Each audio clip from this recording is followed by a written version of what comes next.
Особенности магических технологий разных структур. Раздел скучный и технический для зверя, но почему-то интересный современным людям. Удивительно. Обрисуем в общих чертах и не все. Если у вас горит мозг, как у меня сейчас, это йоги, буддисты, ламаисты и так далее. То есть сторонники восточной школы, скажем так. Там же могут происходить мощнейшие сбои в психике с подавлением личности, известные больше как панические атаки. Откуда зверь, умерший при царе Горохе, знает такие подробности? На меня переходят состояния моих пациентов, и я чувствую это с той лишь разницей, что у меня не бывает последствий. Итак, я оцениваю уровень опасности. За моих друзей и знакомых из списков трини в пряги обычно включаются автоматически, ибо их враги сначала должны встретиться со мной, чтобы получить доступ к их духу.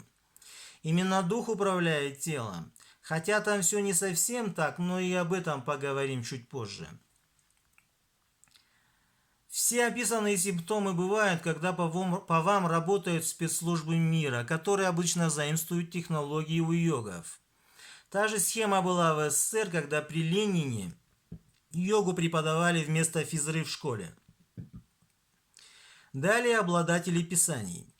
В общем случае наскоки нечистоплотных типчиков из мечетей, церквей и синагог сопровождаются переменами температуры тела. Также отмечу, что кровь из носа даже в утренних сморканиях тоже является признаком магии, как и хождение на цыпочках вас и ваших детей, как и заломы суставов, залом кисти в грудь, например. Когда колят глаза, как иглами или микропорезами внутри, вы объект магии кукол в вуду. Если у вас горят или сильно чешутся глаза, вас атакуют джинны, белые или черные, не принципиально. Если у вас болит голова и плохо шевелится тело, вас сглазили. Если у вас из глаз текут густые соленые слезы, которые жгут и промывание холодной водой не очень помогает, а зрение дает не очень понятные сбои, все очень плохо, вами занимается Златовласка, дочь дьявола, которую нельзя убить, как и ее папу. Любое снижение привлекательности женщин, выпадение волос, прыщи, визуальное старение и так далее, скорее всего признак магии. Непонятные и беспричинные сбои в торговле и бизнесе тоже из этой симфонии. Вплоть до болей в деснах, отсутствие аппетита – первый и основной признак, и сна – итоговая задача магии с целью максимально ослабить дух.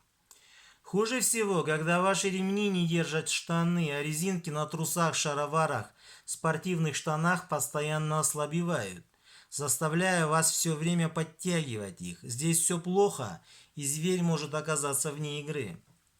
Не люблю слово порча, хотя и так можно назвать. По-арабски сихр. О чем написано в Коране. То есть, отрицание существования колдовства есть отрицание коранических текстов и является неверием. Отрицание даже одной буквы Корана непозволительно и приравнивается к отрицанию всей священной книги. Говорю потому, что есть много умников, уверенных, что магии вообще нет. Их личное дело. Но умрут в неверии и останутся в аду. Им уже будет без разницы, была магия в бренном мире или нет. Остались еще колдуны-знахари, которые в основном шестерки колдовского мира. Даже если ими управляют Деу или Девы, те самые 150-метровые боевые машины. Я не оговорился. В случае с колдунами-знахарями именно джинны управляют людьми. Яркий пример это Сталин, у которого были такие девы. Поэтому он никого и не слушал. И пятилетний план тоже из обычаев джиннов. И еще один признак, даже два таких людей. Первое. Активизируются ночью, когда активны джинны. Второе. С годами становятся все более раскосыми, как монголы. Посмотрите на фото Сталина в старости. Управлять же джиннами могут только ученые из обладателей писания, и то далеко не все. И адепты с мощнейшей духовной практикой, и единицы. Зверь потребностей в работниках из числа джиннов не испытывает, ибо за них придется отвечать в день суда и впрягаться там, хотя я сам не знаю, что со мной будет.